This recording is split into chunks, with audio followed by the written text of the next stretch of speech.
Secara umum tahapan untuk membuat video yang baik itu ada 3 tahapan: praproduksi, produksi, dan pasca produksi. Dan kali ini saya akan membahas lebih detail lagi tentang tahapan perencanaan atau praproduksi, karena ini pembahasan yang agak ribet, jadi perlu pembahasan khusus. Walaupun ribet, tapi ini sangat penting buat yang pengen belajar bener-bener bikin video yang baik. Tahapan ini berlaku untuk semua jenis video ya, mau itu film, company profile, video klip, iklan, dan lain-lain. Jadi semua perlu tahapan ini. Dan di pembahasan perencanaan kali ini saya lebih fokus untuk pembuatan naskah video atau skrip video. Tapi sebelum ke pembahasannya, saya ingin mengumumkan 50 orang yang terpilih di kompetisi pembuatan video iklan lampu Bardi yang kemarin. Jadi ada lumayan banyak yang udah submit konsepnya ke email saya, dan ini dia 50 orang yang terpilih. 50 orang yang tertera namanya di sini akan mendapatkan lampu Bardi, yaitu yang 9 watt RGB WW langsung dikirim oleh Bardi, dan secara otomatis akan maju ke tahap berikutnya, yaitu pembuatan iklan video lampu Bardi menggunakan HP. Dan selamat untuk 50 orang yang terpilih, dan yang belum terpilih jangan berkecil hati karena masih ada kompetisi berikutnya tentunya dengan hadiah yang sama. Kalau tulisannya terlalu cepat bisa di pause atau bisa lihat di deskripsi video ini karena saya taruh di situ juga 50 daftar 50 yang terpilih. Dan buat 50 orang yang terpilih, yang tercantum namanya wajib mengisi Google Form untuk data pengiriman lampunya dari Bardi. Link Google Form ada di deskripsi, tinggal klik dan diisi sesuai dengan kolom-kolom yang harus diisi. Dan sekali lagi buat 50 orang yang terpilih wajib mengisi Google Form yang linknya ada di deskripsi untuk data pengiriman lampunya oleh Bardi, dikirim langsung oleh Bardi. Oke, kita kembali lagi ke pembahasannya, yaitu pembahasan tentang pembuatan naskah video atau skrip video. Fungsi utama dari naskah video adalah sebagai konsep dasar video yang mau kita buat. Naskah ini digunakan sebagai panduan sehingga selama pembuatan video, ide, alur, pesan, dan tujuan video tidak melenceng. Walaupun kita syuting sendiri dan kita sudah punya ide yang kita pikirkan, kalau kita nggak menuangkannya ke dalam naskah, maka ide dan konsep yang ada di kepala kita bisa saja tidak tereksekusi dengan baik. Bisa saja ada beberapa adegan dan shot yang terlewat. Bisa karena lupa, bisa juga malah mengambil shot yang sebenarnya nggak diperlukan. Proses pembuatan naskah sendiri berawal dari ide atau gagasan yang kita kembangkan menjadi sebuah naskah. Saya sendiri selalu menulis naskah ketika saya membuat video YouTube. Bisa kita tulis tangan, bisa ketik di PC atau laptop, bisa juga kita menulis di HP. Naskah yang saya bikin bisa berbentuk naskah yang utuh, yang saya tulis lengkap per kalimatnya, dari opening, isi sampai closingnya.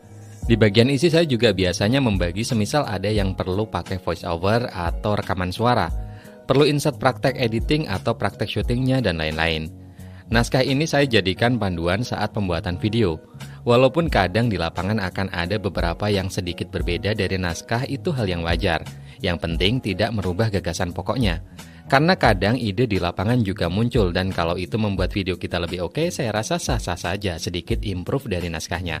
Selain naskah yang utuh, kalau sebagai panduan untuk syuting sendiri, kita juga bisa membuat naskah yang berisi poin-poin pentingnya saja.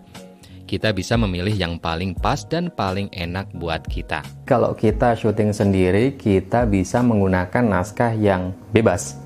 Ya, karena keperluannya untuk diri kita sendiri, jadi kita bebas membuat naskah sesuai dengan yang kita mau. Yang paling mudah kita pahami, yang paling mudah kita buat, yang paling mudah kita terapkan, karena kita syutingnya sendiri. Tapi kalau dalam pembuatan video kita sudah melibatkan banyak tim, sebaiknya kita gunakan konsep naskah yang paling umum dipakai di dalam produksi video.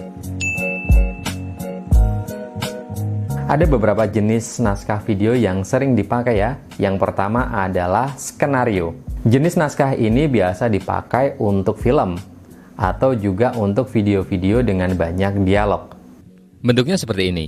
Biasanya terdiri dari scene heading atau heading dari sebuah adegan. Scene heading ini berisi nomor scene, keterangan eksterior atau interior, biasa disingkat EXT atau INT, menunjukkan lokasi di luar atau di dalam ruangan. Kemudian berisi lokasi spesifik dan juga menunjukkan waktu seperti pagi, siang, atau malam. Kemudian ada action atau deskripsi visual dari adegan. Fungsinya untuk menceritakan tempat, tokoh, dan juga apa yang dilakukannya. Untuk menulis action ini harus menggunakan deskripsi yang sesimpel mungkin sehingga mudah dipahami. Di bawahnya ada karakter, yaitu tokoh yang berperan. Kemudian di bawahnya lagi ada isi dialog dari karakternya. Jika ada petunjuk aksi atau petunjuk pengucapan, bisa menambahkan parenthetical. Parenthetical ini ditulis dengan huruf kecil dan di dalam kurung. Kemudian jika scene sudah selesai, bisa dituliskan transisinya seperti cut to atau dissolve to sebagai arahan untuk menuju ke scene selanjutnya. Secara umum untuk pembuatan skenario seperti itu, dan selain skenario ada lagi yang lain yaitu multi-kolom. Sesuai dengan namanya, skrip ini berbentuk kolom-kolom atau seperti tabel. Dan format naskah ini lebih sesuai untuk iklan dan company profile. Ini adalah naskah untuk iklan Bardi yang buat lomba kompetisi kemarin. Inti dari naskah ini yaitu ada kolom untuk visualnya dan ada kolom untuk audionya. Kolom video kita tulis visualnya atau adegannya. Kita juga bisa menambahkan singkatan dari type shot, contoh di sini MS atau medium shot. Untuk pembahasan lengkap tentang type shot atau jenis shot, saya pernah membuatnya di sini. Untuk audio bisa berbentuk dialog, bisa berbentuk rekaman audio atau voice over. Kalau berbentuk dialog, kita tulis dialognya. Kalau berbentuk voice over, kita bisa tulis script voice over-nya. Kalau suaranya mau pakai suara ambien asli, tulis saja suara ambience. Kalau nggak ada, bisa kita kosongi. Kita juga bisa menambahkan kolom durasi untuk mempermudah kita saat syuting, sehingga estimasi durasi video nantinya bisa terlihat. Kita bisa menambahkan kolom musik latar yang digunakan, efek grafis dan juga sound effect. Kita juga bisa menambahkan kolom-kolom lain kalau memang diperlukan. Dari naskah tadi kita bisa mengembangkannya ke shortlist dan juga storyboard. Dengan shortlist dan storyboard ini kita akan lebih mudah saat pengambilan gambarnya. Selain itu, shortlist dan storyboard ini bisa lebih memvisualkan naskah yang kita bikin. Nah, ini dari naskah iklan Bardi tadi saya bikin jadi shortlist seperti ini. Shortlist ini berisi nomor shotnya, scene berapa, jenis shot yang dipakai, angle yang dipakai, pergerakan kamera atau kamera movement, dan juga deskripsi adegannya. Yang masih bingung tentang macam-macam angle, jenis shot, dan pergerakan kamera, saya pernah membuat pembahasannya masing-masing di sini. Sebenarnya kalau shortlist sudah bisa mewakili visualisasi dari naskah kita nggak perlu bikin storyboard. Kecuali memang kita benar-benar perlu membuat storyboard, ya baru kita buat. Karena untuk storyboard cukup ribet dan memakan waktu tentunya. Storyboard ini berisi gambar dan keterangan adegannya. Yang terpenting dari storyboard ini adalah bisa menunjukkan shot dan angle-nya, peletakan dari subjeknya di frame kita. Jadi untuk gambarnya nggak perlu terlalu bagus ya. Ya kalau memang bisa bikin gambar bagus sih nggak masalah. Tapi kalau kita yang nggak bisa bikin gambar bagus, nggak usah bagus-bagus. Yang penting bisa menunjukkan tadi. Ini contoh naskah dan hasil videonya dari iklan Bardi yang kemarin saya buat. Konsepnya cukup simpel dan juga nggak ada dialognya.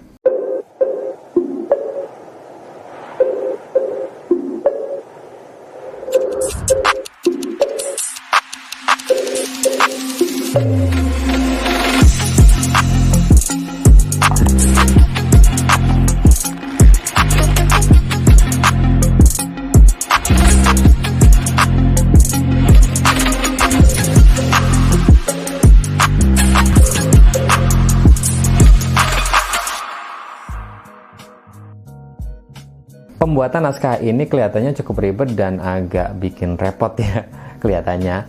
Tapi akan sangat membantu di tahap selanjutnya, yaitu tahap produksi atau tahap syutingnya ya. Karena semuanya sudah direncanakan dengan matang, jadi akan lebih mempermudah di tahap selanjutnya. Dengan naskah ini kita akan lebih mudah koordinasi dengan timnya ya. Karena sudah ada panduannya yang jelas dan mudah untuk dipahami dan dipahami semua oleh timnya. Naskah ini juga akan lebih mempermudah di tahapan selanjutnya lagi, yaitu tahap pasca produksi, editing. Karena dengan menggunakan naskah itu editor atau yang mengedit video akan ada alur yang jelas saat proses pengeditannya. Di naskah juga sudah ada perencanaan tentang musik yang dipakai, sound effect yang dipakai, atau efek grafis juga yang dipakai. Jadi semuanya sudah terencana, secara otomatis akan membuat proses editing itu lebih cepat dan lebih tepat. Oke, cukup sekian untuk pembahasan pembuatan naskah video ini. Cukup singkat, tapi juga cukup bikin pusing karena ini banyak teori-teori dan ya kita perlu banyak untuk praktek biar ini jadi kebiasaan yang nggak membebani kita saat pembuatan videonya nanti. Sekali lagi selamat untuk 50 orang yang sudah terpilih untuk mengikuti kompetisi Bardi yang lampu 9 watt RGB WW.